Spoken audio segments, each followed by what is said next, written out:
The champagne glass was still in my hand when my wife's fingers closed around my wrist. Not a tap, a grip, the kind you use when someone you love is standing in the path of something moving fast. "We have to go," Margaret whispered, eyes fixed over my shoulder. Behind me, I heard my son laughing, and underneath that laugh, another voice said my name, then something that made my wife's grip tighten until it hurt. "My name is Walter Hensley. I'm 63. For 31 years, I ran a commercial HVAC supply company in Dayton, Ohio, built from 3 trucks to 41. I sold it 18 months ago for $6.2 million. My son, Derek, 34, never worked for me, by choice, mine and his. When he told us he and his fiancée Priya, a marketing consultant, were buying a $1.4 million house in Oakwood Hills, I asked how they could afford it. Derek smiled. "Dad, we've got it handled." That party was the housewarming. I didn't yet know that handled meant something had already gone wrong, and was about to become my problem. Margaret angled us toward the bar so I could see without turning. Derek stood by the pool, one button too many undone, telling his friends, "My old man thinks because he wired the down payment as a gift, he gets a say." I told Priya, "Let him feel important, sign whatever, we'll deal with the real paperwork after. He'll never even read it. He trusts me." I had wired them $180,000 4 months earlier. A gift, at Derek's request, no paperwork. Why would we need that between family? I didn't confront him that night. I drove home in silence. The next morning I called my accountant, Ron Filer, and asked him to quietly pull the closing documents. 4 days later his voice had gone flat. "Walter, your gift is listed as a loan from you, second lien, behind a $340,000 private loan from a man named Alan Getty. And Derek's name isn't on the title at all, just Priya's." I invited Derek to lunch. Laid it out calmly. He didn't flinch. That was the part that hurt. "Dad, that's just structuring. Priya's credit is stronger, so the title's in her name for tax reasons. Your money's not a loan, it's just categorized that way for underwriting. It actually protects you." He smiled the exact way he had as a boy explaining why the neighbor's window was already broken. I thanked him, paid for lunch, called a real estate attorney that afternoon. Deborah Okafor read the documents in 11 minutes. "This isn't structuring. It's a second lien with no repayment schedule, no interest disclosure to you, and your son's name is nowhere on this property. Whoever drafted this protected the buyer from you." "Who drafted it?" "A firm called Getty and Okonkwo Title Services." Getty, same name as the bridge lender. I drove there myself, posed as a prospective client, and a young receptionist named Casey turned his screen just enough for me to read the letterhead, founded by Alan Getty and Priya Okonkwo. Priya's business partner was her brother. My son's fiancée and her brother had built a machine that turned my gift into an unsecured loan, secured a house solely in her name, run through her own family's title company, and Derek had helped sell it to me over short ribs. That night I did something I'm not proud of. I parked 2 streets over and watched them through their own kitchen window. Priya was laughing. "Your dad thanked you for explaining it. Alan structured it so his money just evaporates unless we choose to give it back." Derek laughed too. He built a whole company and can't read a title report. Kind of sad. I stood in the dark, 63 years old, and felt something in my chest go quiet and cold. I told Margaret everything. She didn't cry. She made coffee and said 4 words I've thought about every day since. "Then let's be smart." We hired Diane Sue, a former FBI financial crimes analyst. 16 days later she came back with something worse than a bad deal. Alan Getty's title company had run at least 11 similar transactions over 3 years, quietly converting family gifts into unsecured loans while collecting fees on both ends. 3 families had already filed complaints. 2 were in litigation. My $180,000 wasn't a one-time betrayal. It was a machine, and my son had walked me straight into it. So I decided to become, on purpose, a confused old man. Softer voice, rounded shoulders, reading glasses left conspicuously in my shirt pocket. "I don't really understand all this legal stuff, son.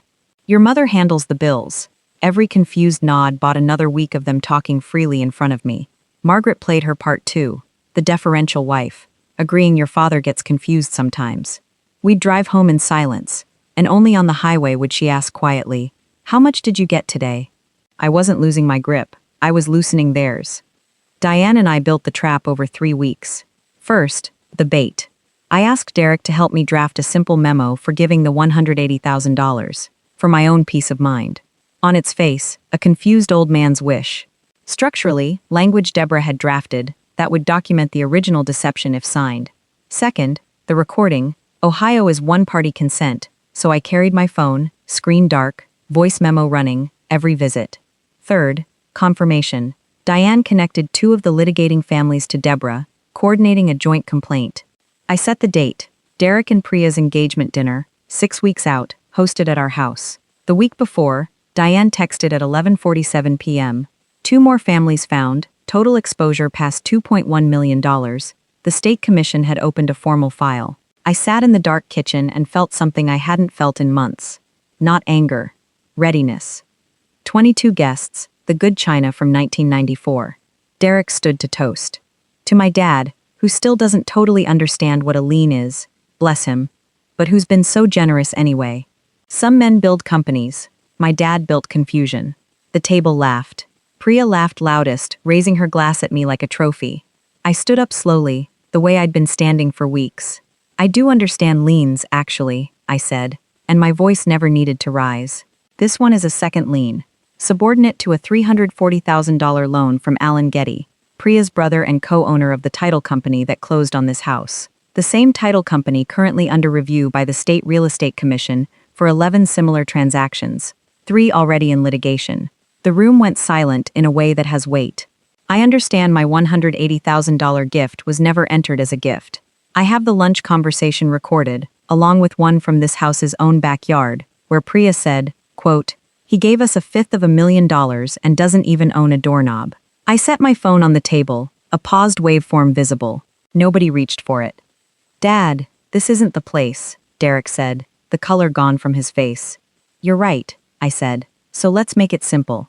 I took out the forgiveness memo, held it up so the table could see both signatures, then tore it once, cleanly, and let the halves fall onto his plate.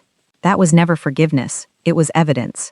As of Monday, it belongs to my attorney, the state commission, and the county prosecutor's financial crimes unit. I picked my champagne glass back up, the same kind I'd been holding the night this started, and set it down without drinking. "I'm not confused," I said quietly. "I just wanted to see how long you'd both keep talking." Within 11 days, the county prosecutor opened a formal fraud inquiry into Getty and Okonkwo. Alan's licenses were suspended 3 weeks later. 2 more families joined the civil suit, total claim damages past $2.4 million. Priya wasn't criminally charged, but was named as a beneficiary and dropped by her firm's largest client within a month. Derek and Priya's engagement ended 9 days after that dinner. He moved into an apartment his mother and I did not pay for.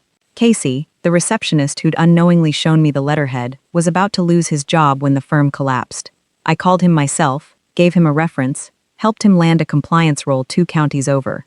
He'd done nothing wrong. He deserved to land on his feet. It rained the night Derek came back, 5 months later, thinner than I remembered. "Dad, I know I don't deserve to ask, but I have nowhere else to go tonight." I felt 34 years of being his father pull at my chest. "You have somewhere to go, Derek," I said, level. "It's just not here.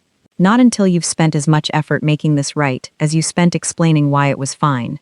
He nodded once, like he'd expected it. I closed the door, not hard, just firm. Margaret already had 2 cups of tea made in the kitchen, like she'd known. "You okay?" she asked. "I understand liens very well now," I said, and she laughed, really laughed, for the first time in months. The house felt like ours again. 31 years of business and 1 expensive family lesson taught me this. Love your children fiercely, but never confuse family for a reason to skip the paperwork. The people who tell you documentation is unnecessary because we're family are very often counting on you never reading the fine print. If you'd been sitting at that table, would you have torn up the memo in front of everyone, or waited for a quieter room? Tell me what you would have done differently.